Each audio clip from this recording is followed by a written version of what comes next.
Pick up a head of garlic at the grocery store and turn it over in your hand.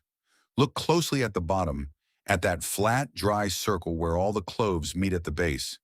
Most people never give it a second thought. They simply peel a clove, throw it in a pan, and move on. But that small, flat circle is the most important thing about growing garlic in water. If you do not understand what it does and which direction it faces, nothing else you try will work the way you want it to. Garlic grown in a water bottle, when done right, pushes roots down in 7 to 10 days.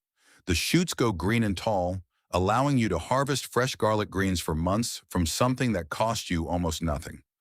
A plastic bottle you are going to throw away and a head of garlic from the kitchen. That is the whole material cost, maybe $2 or $3. And the harvest, if you set it up correctly, keeps coming long after a garden bed would have gone dormant for the season. Now, I have to be honest with you. There is a part of this that should make you think. Fresh, sharp, alive garlic greens sold in small bundles at specialty stores or farmers markets can run $4 or $5 for a handful. The stores do not advertise that you can grow the same thing on a windowsill for almost nothing, indefinitely, with no soil and no garden space. There is no money in telling you that. There never is, as far as I have seen. I will come back to that thought. For 40-some years, a kitchen garden was kept on a mountain slope in Japan, in what is called Satayama country. This is the land between the forest and the cultivated valley, where people grew what they needed and wasted almost nothing. Garlic grew in the ground there, yes, but garlic greens grew wherever there was a container and a little water close to the kitchen door. They were kept near the doma, the earthen floor entry of the house, in cracked ceramic jars that were no longer useful for anything else. Nothing went to waste, everything had a second purpose. A written guide called Washutsu was put together, covering the same village logic applied to growing food and managing a home with simple, cheap materials. If you want to go deeper on food you can grow indoors without soil, without a plot of land, and without spending money on supplies, the link is in the description. That kind of knowledge is worth keeping alive, which is why it keeps being put out. If what is shared is useful to you, press the subscribe button. There is more where this comes from. And tell me in the comments, have you ever tried growing anything in water before? Garlic or otherwise? And did it work or did it rot on you? Every single comment is read. Let me start with the flat base of the garlic clove and why it matters so much. Because this is the piece that most tutorials skip. It is the reason so many people set up a perfectly good bottle and end up with nothing but a softening clove in cloudy water after 2 weeks. The flat end of a garlic clove is called the basal plate. That is the botanical term, though you do not need the term.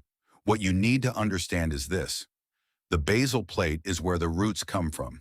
It is the only place they come from. If that surface is not positioned correctly relative to the water, the roots have nowhere productive to go, and the clove sits there doing nothing useful until it starts to deteriorate. What most people do, and it has been watched happening many times since these methods were first shared, is place the clove tip down into the bottle or the glass. It looks logical. The tip is pointed like a seed going into soil, so the instinct is to point it downward. But that is wrong. The tip is the shoot end. It must face up, not down toward the water. The roots do not need to sit in the water. That is the other half of this. They need to reach toward it. The basal plate should hover just at the surface, close enough that the roots, as they emerge over the first several days, can find the moisture and pull what they need. If the flat base is submerged, the clove suffocates, the tissue softens, the roots rot before they anchor, and you get that cloudy, foul-smelling water that people associate with failed garlic growing. It is not that garlic does not grow in water. It grows very well in water. The failure almost always comes down to two things: which end faces down and how deep the water sits. One is orientation, one is depth. Both are easy to get right once you understand what the clove is actually trying to do. It used to be said that a plant, like a person, knows which way it wants to go. You do not teach it direction, you give it the right conditions and then you stop interfering. With garlic in a bottle, that means respecting the basal plate and giving it just enough water to reach. Not so much that it drowns before the roots have a chance to form. The bottle itself, its shape, how you prepare it, and what you do to the water before you even place the clove matters more than people expect. A water bottle is not just a container. Prepared the wrong way, it works against the garlic. Prepared the right way, it creates almost exactly the right environment for fast, healthy root development. Start with the clove itself, because the bottle and the water mean nothing if you begin with the wrong piece of garlic. Walk into any grocery store, and you will find two broad types of garlic. Soft-neck garlic, the kind with a pliable stem that braids easily and is sold most commonly in supermarkets across the country, is what you want for water growing. It adapts well, it roots reliably, and it is available year-round without a trip to a specialty store. Hard-neck garlic, which has a rigid central stalk and is usually found at farmers markets or garden centers in the fall, is better suited for soil. It can be coaxed into water, but it is slower to root and less forgiving of imperfect conditions. If you are starting out, reach for softneck. Within that, the size of the clove matters. Choose the largest, firmest cloves from the outer layer of the bulb. The outer cloves are always bigger than the inner ones, and size here is not vanity. A larger clove carries more stored energy, which means the plant can push roots and shoots without depending entirely on the water for its first burst of growth. Think of it like a battery. A bigger battery runs longer before it needs outside input. Feel the clove before you commit to it. The skin should be papery and tight, not peeling away from the flesh underneath. Press it gently between your fingers. It should feel solid and dense, not soft, not spongy, and not hollow at the tip. Any clove that gives a little under pressure is already past its best. It will still try to grow, but it will take longer, root weakly, and be far more likely to soften and cloud the water before it establishes. One more thing about the clove: do not peel it. Leave the papery outer skin on. That skin is not just packaging. It is a layer of protection for the tissue underneath while the roots are forming. Strip it away and you expose the clove to the water prematurely, which increases the risk of deterioration before the roots are strong enough to sustain the plant. The skin comes away naturally as growth progresses. Leave it alone. Now for the bottle. A standard plastic water bottle, the kind that holds 16 or 20 ounces, works well. Clear plastic is what most people reach for, and it works. But here is something worth knowing. Roots prefer darkness. In the wild, roots grow underground away from light. In a clear bottle, light penetrates the water and encourages algae growth, which competes with the roots and clouds the water faster than it otherwise would.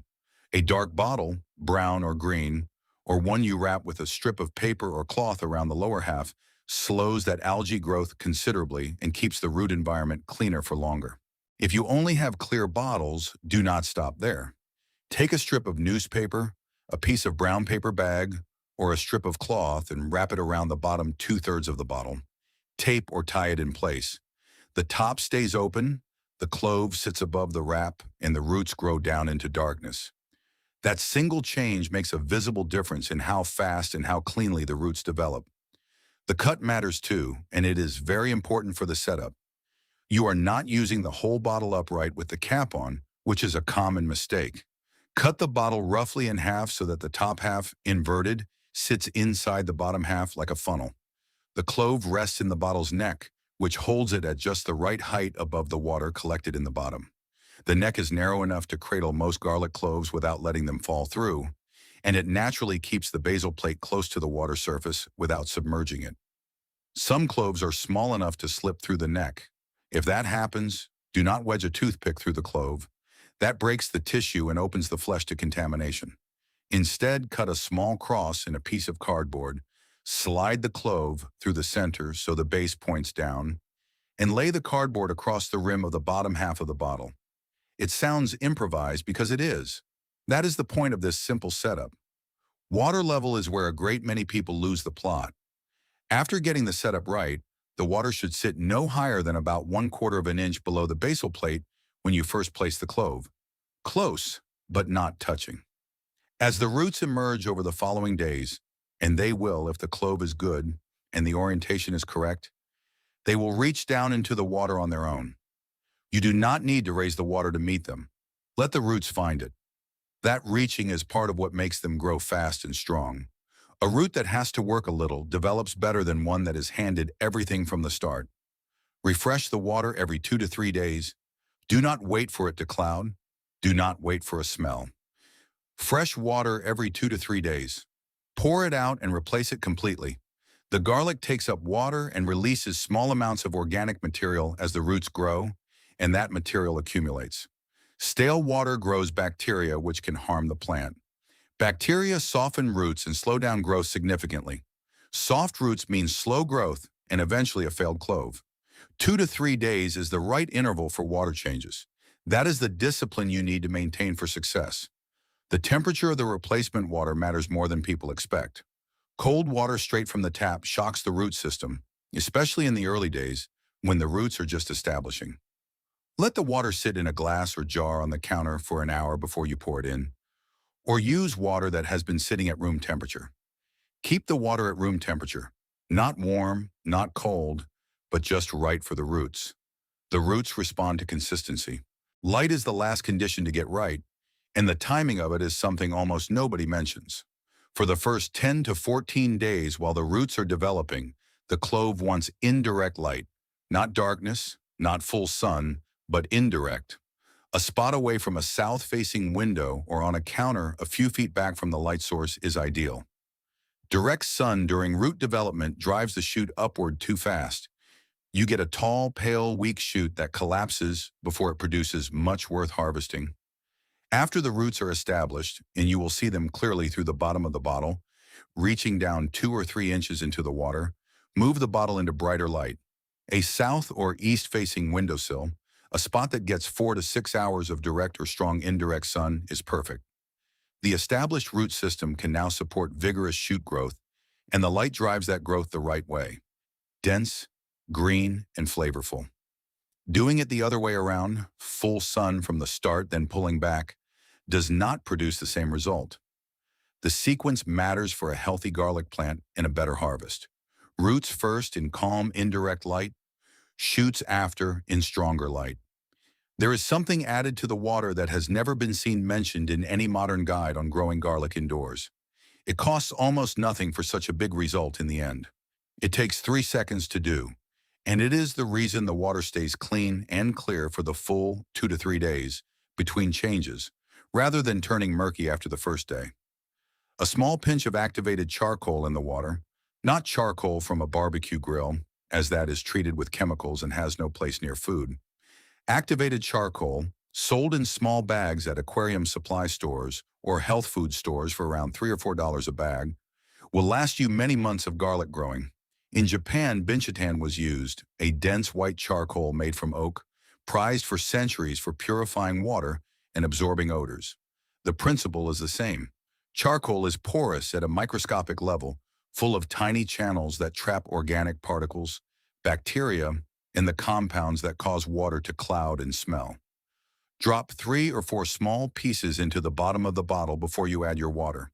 They sit there doing quiet work every single day. If you cannot find activated charcoal or do not want to wait for an order to arrive, there is a second option that works almost as well. Add 1 teaspoon of plain rice vinegar to the water each time you refresh it. Not white wine vinegar, not apple cider vinegar, not balsamic, plain rice vinegar. Rice vinegar is mildly acidic, and that acidity suppresses the bacterial and algae growth that clouds water without harming the roots at all. Garlic is not sensitive to mild acidity. The roots do not notice, but the bacteria do notice the acidity and stop growing. You do not need both the charcoal and the vinegar. Choose one of these 2 effective methods. The charcoal is the preference because it is set and forget. The pieces stay in the bottle through every water change and keep working. The vinegar needs to be added fresh each time. Both work perfectly to keep the water clear and healthy. Now let's talk about harvesting the garlic you've grown. This is the part that most written guides either rush past or get wrong, and it is where the promise of a large harvest either pays off or disappoints. Garlic grown in a water bottle gives you 2 distinct harvests, and understanding that you have 2 options, not one, is what makes the difference between a modest result and a yield that genuinely surprises you. The first harvest is the garlic greens. The shoots emerge from the tip of the clove quite fast, within the first week to 10 days, and grow quickly once the root system is established and the bottle moves into stronger light. When the shoots reach 6 to 8 inches tall, which happens faster than you expect, Sometimes within 3 weeks of setup, you can cut them. Do not cut all the way to the base. Cut to about 1 inch above the clove, leaving a short stub. The clove will regrow quickly after the first cut. It will send up a second shoot, sometimes a third. Each cut is a harvest. A single well-chosen clove in a properly prepared bottle can give you 3 or 4 cuts of fresh garlic greens over 6 to 8 weeks. That is the system for continuous yield throughout the weeks. That is what people mean when they say the harvest is large. Not one cutting, but a repeated yield from the same clove. Use those greens the way you would use green onions or chives, raw in salads, chopped over eggs, or stirred into soups at the last moment. The flavor is sharp and fresh, more alive than dried garlic, and more delicate than a raw clove. The second harvest is the bulb itself, and this is important. Water alone cannot produce a full garlic bulb. It cannot produce a bulb without the proper nutrients. The clove will root, it will shoot, and it will give you those repeated cuttings of greens. But to develop into a mature bulb with distinct daughter cloves worth replanting or eating as whole garlic, it needs soil. The nutrients in soil, nitrogen, phosphorus, potassium, and the complex microbial life that makes those nutrients available to plant roots are not present in plain water, and no amount of water changes or clever additions fully replaces them. If you set this up expecting to pull a full head of garlic out of a water bottle after a few weeks, you will be disappointed. What the water bottle does exceptionally well is root development and green production. It does those two things faster and more reliably than most people expect. What it does not do is replace a garden bed for bulb production. If you want the bulb, here's what you do. After 3 or 4 weeks in water, once the root system is 2 to 3 inches long and clearly vigorous, transfer the clove into a pot of good garden soil or potting mix. Plant it with the basal plate about 2 inches down in the same orientation it has been in the bottle. Roots down, shoot up. The roots transplant easily because they have already done the hard work of establishing in water. The plant picks up where it left off, but now it has access to the nutrients it needs to develop a full bulb. You get the speed benefit of water rooting combined with the yield of soil growing. For the bulb harvest, you are looking at an additional 3 to 4 months in soil after transplanting, but the head start from water rooting often shaves several weeks off the total growing time compared to direct soil planting. The roots go in strong and ready. The plant does not spend its early weeks in soil trying to establish. Watch for the lower leaves to yellow and dry, starting from the bottom of the plant upward. When roughly half the leaves have dried, usually 5 or 6 of them, the bulb is ready. Gently pull the garlic bulb from the soil and cure it in a dry, ventilated spot out of direct sun for 2 to 3 weeks before storing or eating. A mesh bag hung in a garage or a shed works well. Do not skip the curing. An uncured bulb goes soft and loses flavor quickly. You only need 6 bottles to start this rolling system. That is the number recommended when people ask how to turn this from a single experiment into something that actually feeds a household through the winter months. Set up 6 bottles on a windowsill, staggered by 1 week each. Start the first bottle today to begin the cycle. Start the second bottle 7 days from now. The third 7 days after that, and continue until all 6 bottles are running. What you end up with is a rolling system. Every week, 1 bottle reaches the cutting stage while the others are at different points in their cycle. You are never waiting for your garlic to grow. You are never without fresh garlic greens for your cooking. The harvest is continuous rather than arriving all at once and then leaving a gap. 6 bottles, 6 cloves. A total setup cost of perhaps $4 or $5 if you count the garlic and the charcoal together. The bottles themselves cost nothing because you already have them. The windowsill space required is about 18 inches wide. A cutting board's worth of space is all you need. If you want to run the dual harvest version, greens from the water stage, then bulbs from soil, set up 3 bottles for continuous green cutting and transplant the other 3 into soil pots after their roots establish. Stagger those transplants the same way. Pots do not need to be large. A 6-inch pot holds 1 clove comfortably. Line 3 or 4 pots on a deep windowsill or under a grow light, and you have both harvests running in parallel, indoors year-round. The cost of a small grow light, a simple clip-on LED panel, runs about $20 to $25 and lasts for years. It draws very little electricity. If your home does not get reliable southern exposure, That $20 light replaces the sun well enough for garlic. Fresh garlic greens at a farmer's market sell for $4 to $6 for a small handful. Specialty grocery stores charge more. Those same greens take 3 weeks to produce at home from a clove that costs less than 25 cents in a bottle that was heading for the recycling bin. The math is not complicated. What is worth asking is why nobody lays it out plainly.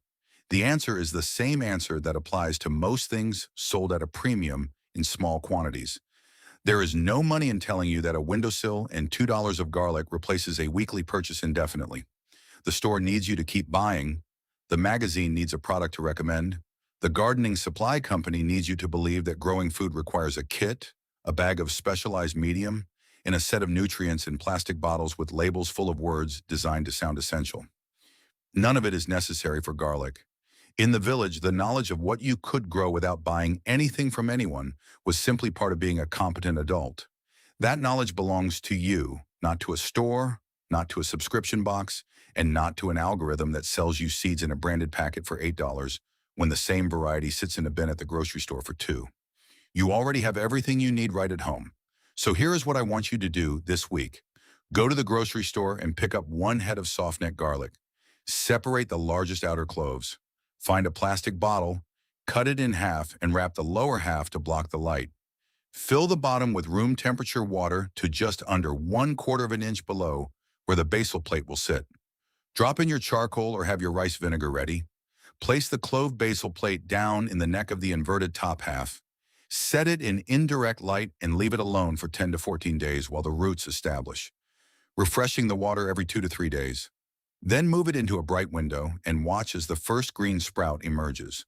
When the shoot reaches 6 to 8 inches, cut it 1 inch above the clove and use it fresh. Wait for the next sprout, then the next. The system builds itself once you start. If you want the full bulb, let the roots run for 3 to 4 weeks, then transplant into a 6-inch pot of good potting soil. Be sure to mark the date clearly. In 3 to 4 months, when the lower leaves start yellowing, you will know. Press the subscribe button if you have not already. There is more of this kind of thing coming. Tell me in the comments, how much windowsill space do you have to work with? And are you going for the greens, the bulb, or both? I want to know what setup people are actually working with. I read every single comment you leave for me. The natural next step from here is soil, what to add to it, what not to add, and the one thing that was put in every garden bed that modern gardeners stopped doing 50 years ago. That is the next one. Tend what you plant, use what you grow, and waste as little as possible in between. If this simple method of turning kitchen scraps into a continuous harvest changes how you look at the potential of your windowsill, please subscribe and like this video. We are dedicated to reviving the practical wisdom that has been overlooked in our modern world. Let's cultivate self-reliance together. The next chapter of our growing guide will be shared with you very soon.